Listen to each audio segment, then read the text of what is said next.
সন্দেশখালীর পর এবার বনগাঁতে ফের হামলার মুখে পড়লেন কেন্দ্রীয় তদন্তকারী সংস্থা ইডির আধিকারিকরা। গত শুক্রবারই রেশন দুর্নীতিকাণ্ডে জ্যোতিপ্রিয় মল্লিক ঘনিষ্ঠ বনগাঁ পুরসভার প্রাক্তন চেয়ারম্যান শঙ্কর আঢ্যের বাড়ি ও শ্বশুরবাড়ি সহ মোট 5 জায়গায় ম্যারাথন তল্লাশি অভিযানে নামে ইডি।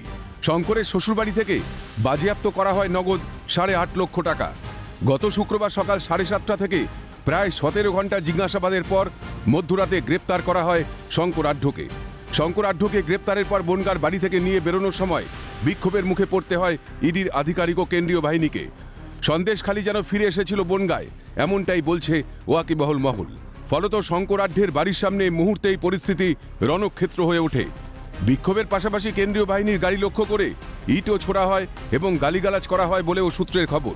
রাত 2:30 নাগাদ সিজিও কমপ্লেক্সে ঢোকানো হয় শঙ্কর আঢ্যকে। এরপর শনিবার সকালে জোকা ইএসআই হাসপাতালের শারীরিক পরীক্ষার জন্য নিয়ে যাওয়া হয় শঙ্কর আঢ্যকে। মুখে মাস্ক, গায়ে জ্যাকেট এবং ট্রাউজার পরে কেন্দ্রীয় তদন্তকারী আধিকারিকদের ঘেরাটোপে গাড়িতে ওঠেন তিনি। কিন্তু তার গ্রেপ্তারি নিয়ে জিজ্ঞাসা করা হলে তিনি কোনো মন্তব্য করেননি। জোকা ইএসআই থেকে বেরোনোর পরে শঙ্কর আঢ্যকে নিয়ে যাওয়া হয় ব্যাংশাল আদালতে।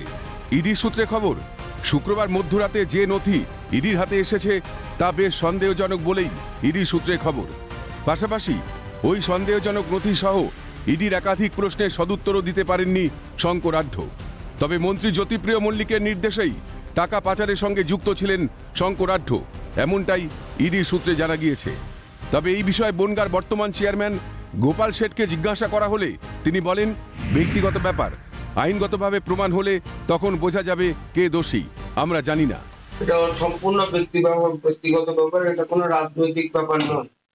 আমি যদি ব্যক্তিগতভাবে কোনো তাদের ইনফরমেশন থাকে সেটা আইনগতভাবে দেখবো, ওরা আইনগতভাবে আগে প্রমাণ করুক যে হ্যাঁ ও দোষী, তাহলে সেটা বোঝা যাবে। আমরা ওই বিষয়ে আমরা কোনো কিছুই জানি। এ নিয়ে বনগাঁ তৃণমূল কাউন্সিলর নারায়ণ ঘোষ অবশ্য বলেছেন, ইডি যখন নিয়ে যাচ্ছে নিশ্চয়ই কোনো ব্যাপার আছে। তবে হামলার বিষয়ে তিনি বলেন, এগুলো ঠিক না, আইন আইনের পথেই চলবে। এখন যদি ইডি বা সিবিআই আসে নিশ্চয়ই কোনো না কোনো ব্যাপার আছে। সেটা আমার মনে হয় কালকে শুনেছি এখানে ইট পাটকেল মারা, এগুলো ঠিক না। আমার নামে যদি দোষ হয়, আমার বাড়ির লোক যদি জানে যে পুলিশ এসছে, অমুক এসছে, তমুক এসছে, তা বাড়ির লোক তো সেটা যেই করুক, আমি বলবো সেটা ভালো কাজ না। শঙ্কর আঢ্য যদি খারাপ কাজ করে থাকে বা দলের কেউ যদি খারাপ কাজ করে থাকে, সে আইন আছে, আইনের পথে চলবে। বেফালতু তো ইডি তো অনেক সময় অনেক লোকরাও নিয়ে যাচ্ছে, আটকে দিচ্ছে, আবার ছেড়েও দিচ্ছে। সেটা ধৈর্য ধরা উচিত, আমি এইটুখানি মনে করি। পাশাপাশি শুক্রবার মধ্যরাতে শঙ্কর আঢ্যের গ্রেপ্তার হওয়ার পর শনিবার সাংবাদিক সম্মেলন করলেন বিজেপির বনগাঁ সাংগঠনিক জেলার সভাপতি দেবদাস মণ্ডল। সাংবাদিক সম্মেলনে শঙ্কর আঢ্যের বিরুদ্ধে বিস্ফোরক মন্তব্য দেবদাসের। তিনি জানান, বনগাঁ মহকুমা জুড়ে প্রায় 200 কোটির সম্পত্তি রয়েছে শঙ্করের। একাধিক বাড়ি দখল থেকে শুরু করে রয়েছে বহু বেনামি সম্পত্তি এবং সোনার দোকানও। বনগাঁ শহরের উপরে মিনিমাম 200 কোটি টাকার উপরে সম্পত্তি আছে বনগাঁ সাব ডিভিশনে। বাটার মোড়ে যান, 2টো সোনার দোকান, ওখানে কফি শপ আছে, কসমো বাজার যে বড় বিল্ডিংটা সেটা তার আছে।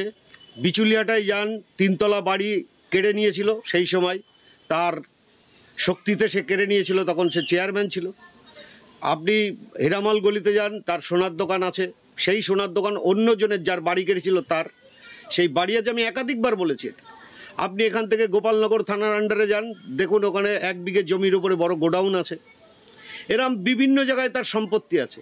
আপনি বাগদা বিধানসভার হেলেঞ্চাতে যান, দেখুন বড় সোনার শোরুম আছে। কোথার থেকে করলো? আমরা বারবার বলেছি। দীঘাতে 2টো হোটেল আছে, কলকাতা মেট্রোপলিটন সিটিতে বাড়ি আছে এবং পাশে 2টো জায়গা আছে। একটা জায়গায় অলরেডি আরেকটা বিল্ডিং তৈরি হচ্ছে, সম্ভবত প্রমোটিং করছে, আমাদের কাছে খবর আছে আমার কাছে। আপনারা যান ছয়গড়িয়া পঞ্চায়েতের ভেতরে, দেখুন একটা স্কুল আছে, মাল্টি ন্যাশনাল স্কুল, 17 বিঘে জমি। সেই জমিটা কি করে এলো এটাও তদন্ত করতে বলবো, এই সম্পত্তিগুলো কিভাবে এলো। আমাদের কাছে সে সময় খবর ছিল এই জমি একজনের কাছ থেকে 5 লক্ষ টাকা দিয়ে 17 বিঘে জমি কেড়ে নিয়েছে। ওই স্কুল যে জমির ভেতরে আছে ওর ভেতরে 4 বিঘে জমি খাস জমি আছে। এইভাবে বিভিন্নভাবে মানুষের, আপনি শিমুলতলায় যে পাড়ায় বাস করে সেই পাড়ায় যান, সেই পাড়ায় গিয়ে দেখুন অর্ধেক বাড়িঘর কেড়ে নিয়ে তার। সমগ্র ঘটনায় প্রশাসনের দিকেই উঠছে আঙুল। পাশাপাশি পুলিশ প্রশাসনের ভূমিকা নিয়েও উঠছে প্রশ্ন। শাহজাহান শঙ্করদের মতো এইসব দৌর্দণ্ড প্রতাপ তৃণমূল নেতারা কাদের অঙ্গুলি হেলনে চলেন? গোটা ঘটনার নেপথ্যে ঠিক কি ষড়যন্ত্র চালানো হচ্ছে? মন্ত্রী ঘনিষ্ঠ বলেই কি এত প্রভাব? উঠছে প্রশ্ন। ক্যালকাটা নিউজ।